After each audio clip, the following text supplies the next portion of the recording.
انسانی حقوق دراصل وہ حقوق ہیں جو ہر فرد کو فطرت کی جانب سے عطا کیے گئے ہیں، اور یہ حقوق وہ ہیں جس کو کوئی حکومت چھین نہیں سکتی ہے، کوئی طاقت چھین نہیں سکتی ہے، اور بحیثیت فرد کے کوئی انسان، چاہے وہ پڑھا لکھا ہو یا ان پڑھ ہو، چاہے شہر میں رہنے والا ہو، دیہات میں رہنے والا ہو، اور چاہے عورت ہو یا مرد ہو، ہر ایک کو جو حقوق دیے گئے اس کو دراصل ہم انسانی حقوق کہتے ہیں۔ اب اس کے اندر سب سے پہلا جو حق ہے وہ زندگی کا حق ہے، کہ انسان کو زندہ رہنے کا حق دیا گیا ہے۔ اب جیسا کہ ابھی آپ نے کہا کہ اب جو تھیم دیا گیا ہے، ہر سال ایک عنوان دیا جاتا ہے، مرکزی عنوان، کہ ہم سال بھر اس پر کام کریں گے یوم انسانی حقوق کے حوالے سے۔ آپ نے اعلان کیا کہ اس سال جو 2024 کا عالمی انسانی حقوق کا جو آپ تھیم دیا گیا اقوام متحدہ کی جانب سے، ابھی آپ نے وہاں کے جنرل سیکریٹری جنرل جو اقوام متحدہ کے انہوں نے اس موقع پر جو خصوصی خطاب کیا ہے، اس میں انہوں نے یہی بات کہی ہے کہ یہ جو our rights and our future، یعنی ہمارے حقوق ہمارا مستقبل ہیں۔ یقیناً اس میں کوئی دو رائے نہیں ہے کہ کوئی بھی فرد کے حقوق کا تحفظ ہوگا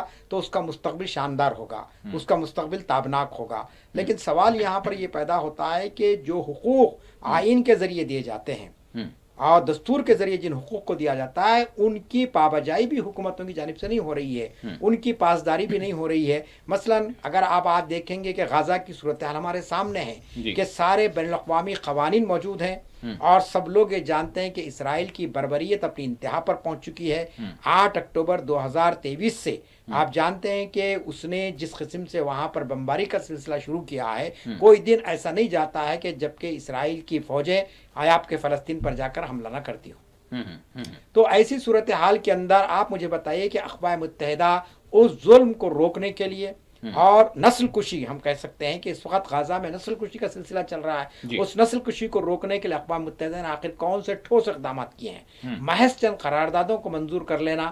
محض چند جو ہے نا مذمتی بیانات کو جاری کر دینا، یہ مسئلے کا حل نہیں ہے۔ تو میں ایک مثال آپ کے سامنے رکھا ہوں کہ اس وقت فلسطین کی صورتحال ہمارے سامنے ہے، پوری دنیا یہ کہہ رہی کہ صاحب اسرائیل کی یہ بربریت ہے، اسرائیل اپنے ظلم کی انتہا پر پہنچ چکا ہے، اور فلسطینی بے گناہ ہے، معصوم ہے، اور ان کی زمینوں پر قبضہ کر کے وہ کر رہا ہے۔ لیکن آخر وہ کیا مجبوری ہے کہ دنیا کی بڑی سپر پاور طاقتیں اسرائیل کو جو ہے نا لگام دینے میں ناکام ہو گئی ہے، اور جو ہے نا اس کو اس کے مظالم سے روک رہی ہے۔ اسی طریقے کی صورتحال دیگر ممالک میں ہے۔ آپ پوری دنیا میں آپ دیکھیں گے کہ جہاں کہیں بھی لوگ انسانی حقوق کے تحفظ کے لیے کوشش کرتے ہیں، وہاں پر حکومتوں کا جبر بڑھ جاتا ہے، ان کا استبداد بڑھ جاتا ہے، اظہار خیال کی جو آزادی ہے اس کو چھین لیا جاتا ہے۔ آپ کتنی مثالیں ہم آپ کے سامنے دے سکتے ہیں۔ خود ہمارے ملک کے اندر اب صورتحال اس وقت کیا ہے کہ آپ ایک طرف تو انسانی حقوق کی بھی بات کر رہے ہیں، دوسری طرف آپ نے اپنے دستور کے اندر تو باضابطہ بنیادی حقوق کی بھی ضمانت دی ہے کہ ہر شہری کو کچھ حقوق دیے گئے ہیں جو 6 جملہ حقوق ہیں۔ تو یہ ایک طرف تو آپ بنیادی حقوق بھی رکھتے ہیں،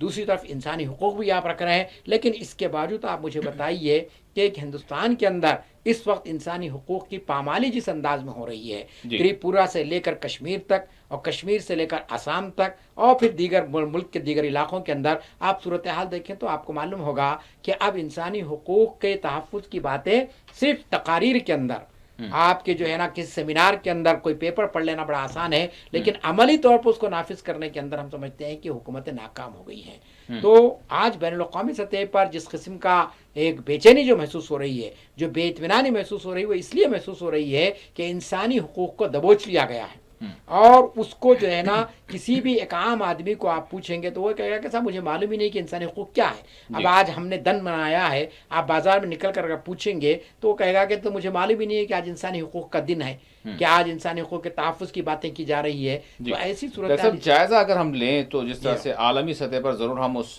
منظر کا بھی جو ہے جائزہ لیں گے جس کا آپ نے بھی ذکر کیا، لیکن اس سے پہلے جس طرح سے دنیا کی سب سے بڑی جمہوریہ بھارت ہے، ہندوستان ہے، تو اب ہندوستان کے حوالے سے جس طرح کا بھی جو نریشن پیدا کیا جا رہا ہے، جس کے حوالے سے ایلیگیشنز لگ رہے ہیں بالخصوص اپوزیشن پر، اور وہاں پر یہی ہو رہا ہے کہ جمہوری حقوق، انسانی حقوق اور وغیرہ وغیرہ، تو ساری چیزیں اس کا جو ہے مرکز وہی انسانی حقوق کی بات ہوتی ہے، اور اس کو جو ہے سلب کیا جا رہا ہے، اس کو جو ہے پامال کیا جا رہا ہے۔ لیکن یہاں پر تو ایک جواب آپ کو سادہ سا یہ ملے گا کہ آپ دنیا کے حالات، اب ہم جائیں گے تو دیکھیں گے ضرور، لیکن ابھی یہاں اندر سے یہ بولا جاتا ہے کہ دنیا کے حالات دیکھیں آپ، بالخصوص یہاں کی مائنارٹیز کے حوالے سے کہا جاتا ہے، تو آپ بتائیں کہ مڈل ایسٹ میں مائنارٹیز جو ہیں یا پھر جو وہاں کی اکثریت ہے، خود ان کا کیا حال ہے، وہاں پر کس طرح سے وہ زندگی بسر کر رہے ہیں۔ آپ کو تو دم غنیمت ساری چیزیں مہیا ہے، کھا رہے ہیں، پی رہے ہیں، آپ کو جو ہے ملازمتیں مل رہی ہیں، اور آپ جو ہے سارے جو معاملات ہیں سب کے ساتھ جو ہے آپ انجام دے رہے ہیں، تو پھر وہ کون سے آپ کے انسانی حقوق ہیں جو سلب ہو رہے ہیں، جس کا آپ مطلب ڈھنڈورا پیٹ رہے ہیں؟ اس طرح کیا جواب مل رہا ہے؟ تو تھوڑا سا آپ بتائیں نا کہ کیا وہ حقوق ہیں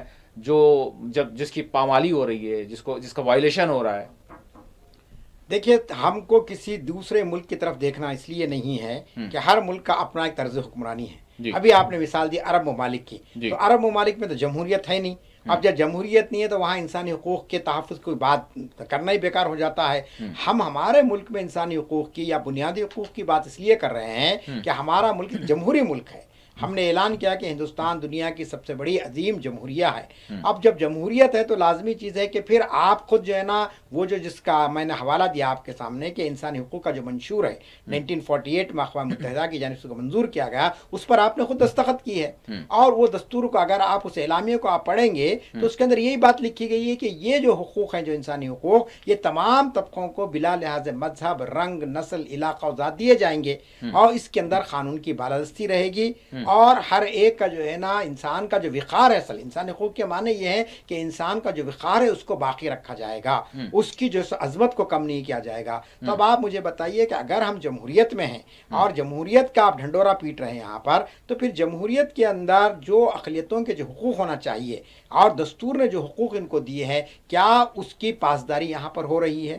اگر ہو رہی ہے تو پھر پوری دنیا کیوں ہندوستان کے تعلق سے یہ کہہ رہی کہ یہاں پر سب سے زیادہ اس وقت انسانی حقوق کی پامالی ہو رہی ہے؟ اس کے بہت سے نہیں ہو رہی، تو آپ اس کا اگر دعویٰ کر رہے ہیں تو وہ پیش کریں کہ کیا نہیں ہو رہی. اس کے بہت سے مظاہر آپ کے سامنے دیکھیے. اس کا سب سے ریسنٹ مثال اب آپ کے سامنے یہ ہے کہ صاحب الہ آباد ہائی کورٹ کے ایک جج صاحب، آپ جاتے ہیں وشو ہندو پریشد کی ایک میٹنگ کے اندر اور وہاں جا کر وہ تقریر کرتے ہیں اور یہ کہتے ہیں کہ صاحب ہم پورے پرسنل لاز کو ختم کر دیں گے اور یونیفارم سول کوڈ کو لایا جائے گا یہاں پر. اب آپ بتائیے کہ ایک جج جو ایک سرکاری ذمہ داری نبھاتے ہیں، ایک اہم عہدے پر وہ فائز ہیں، آپ جانتے ہیں کہ ججز کے تعلق سے کہا جاتا ہے کہ وہ عوامی اجتماعات میں بھی نہیں جا سکتے ہیں بغیر جو ہے نا اجازت کے. لیکن یہاں پر وہ گئے اور انہوں نے جو باتیں وہاں پر کی ہے اقلیتوں کے حوالے سے اور خاص طور مسلمانوں کے حوالے سے، آج کے اخبارات آپ پڑھیے دیکھیں کہ کیسا ہے کہ انہوں نے پورا زہر اگلا ہے اقلیتوں کے خلاف میں، اور یہ کہا کہ صاحب اگر یہاں پر رہنا ہے تو لازمی چیز ہے ہندو راشٹر یہ ملک بن کر رہے گا، یہاں اکثریت کی مرضی چلے گی. تو آپ بتائیے اس قسم کی باتیں اگر ججز کی جانب سے آئیں گے تو پھر اس ملک کا مستقبل کیا ہوگا؟ اس ملک کی جمہوریت کا کیا ہوگا؟ یا تو آپ جمہوریت کے سفر کو ختم کر دیجئے، آپ کہیے کہ ہمارا جمہوریت پر بھی خان باقی نہیں رہا، ہم اس ملک کو ایک خاص رنگ دینا چاہتے ہیں، ایک خاص تہذیب کو ایک خاص مذہب کے مطابق اس ملک کو ڈھالنا چاہتے ہیں، تو پھر ہم انسانی حقوق کی بات نہیں کریں گے. کہ مذہبی جو حقوق ہے، مذہبی جو آزادی ہے، اس کو سلب کیا جا رہا ہے. جی بالکل، اس لیے سلب کیا جا رہا ہے کہ ابھی آپ نے دیکھا کہ جیسا کہ میں نے مثال دی آپ کے سامنے یونیفارم سول کوڈ کی، ہمارے وزیر اعظم نے کئی تقاریر میں کہا اور یہ بات کہی جا رہی ہے کہ صاحب ہو سکتا ہے کہ اسی اب جو پارلیمنٹ چل رہی ہے، ہماری اجلاس جو چل رہا ہے وہاں کا، ہو سکتا ہے کہ اسی میں کوئی بل آ جائے. تو یہاں سوال یہ ہوتا ہے کہ جب آپ یونیفارم سول کوڈ کو لا رہے ہیں تو لازمی چیز ہے کہ مختلف طبقات کے اور خاص طور پر اقلیتوں کے مذہبی تشخص کو خطرہ پیدا ہو گیا. میں صرف مسلمانوں کی بات نہیں کر رہا ہوں بلکہ عیسائی طبقے کو بھی شکایت ہے کہ صاحب یہ جو یونیفارم سول کوڈ کا ہوا کھڑا کیا گیا ہے اس سے ہمارے مذہبی عقائد پر اثر پڑ رہا ہے. اسی طریقے سے دیگر طبقات یہاں پر موجود ہیں. تو اگر آپ کسی بھی طبقے کے فیملی لاز سے چھیڑ چھاڑ کرتے ہیں اور ان کے پرسنل لا کو ختم کرتے ہیں تو کیا یہ مذہبی جو ہے نا حقوق میں دراندازی نہیں ہے؟ کیا یہ مذہبی حقوق کو چھیننے کی بات نہیں ہے؟ کیا یہ مذہبی آزادی کو ختم کرنے کی بات نہیں ہے؟ اسی طریقے سے آپ دیکھیں کہ یو پی کے اندر دینی مدارس کو ختم آپ نے کرنے کی کوشش کی. یہ تو اچھا ہوا کہ سپریم کورٹ نے فیصلہ دیا اور کہا کہ حکومت کا اقدام بالکل غلط ہے، کیونکہ دستور خود یہ کہتا ہے کہ کسی بھی تعلیمی ادارے کے اندر حکومت جو امداد دیتی ہے اس میں جو ہے نا مذہب کو نہیں دیکھا جائے گا، بلکہ اقلیتوں کا اختیار ہے، وہ اپنے تعلیمی ادارے قائم کر سکتے ہیں، اس کا انتظام کر سکتے ہیں، اس کو چلا سکتے ہیں، اور حکومت کوئی امتیاز نہیں برت سکتی ہے گرانٹ کے دینے میں. اب آپ جانتے ہیں کہ تقریباً 40,000 مدارس کو بند کر دیا گیا تھا. آپ سپریم کورٹ نے مداخلت کی تو لازمی چیز ہے پھر اس کو کھول کیا گیا. پھر اہم اس وقت جو سب سے اہم مسئلہ چل رہا ہے وہ آپ جانتے ہیں کہ مذہبی عبادت گاہوں کے تعلق سے آپ نے پارلیمنٹ میں بل منظور کیا. 1991 کا قانون موجود ہے جو یہ کہتا ہے کہ سب پلیسز آف ورشپ کے تحت آپ نے کہا کہ 15 اگست 1947 کو جو عبادت گاہ جس حیثیت میں تھی، جس شکل میں تھی، جس حیثیت میں تھی وہ باقی رہے گی، اس سے کوئی چھیڑ چھاڑ نہیں کی جائے گی. لیکن آپ نے دیکھا کہ قانون اپنی جگہ پر موجود ہے، گیان واپی مسجد کا مسئلہ آپ نے چھیڑ دیا، متھرا کی عیدگاہ کا مسئلہ چھیڑ دیا. ابھی حالیہ دنوں میں آپ نے دیکھا کہ یو پی کے سنبھل کے اندر کس قسم سے جو ہے سو پولیس نے وہاں پر بربریت کا مظاہرہ کیا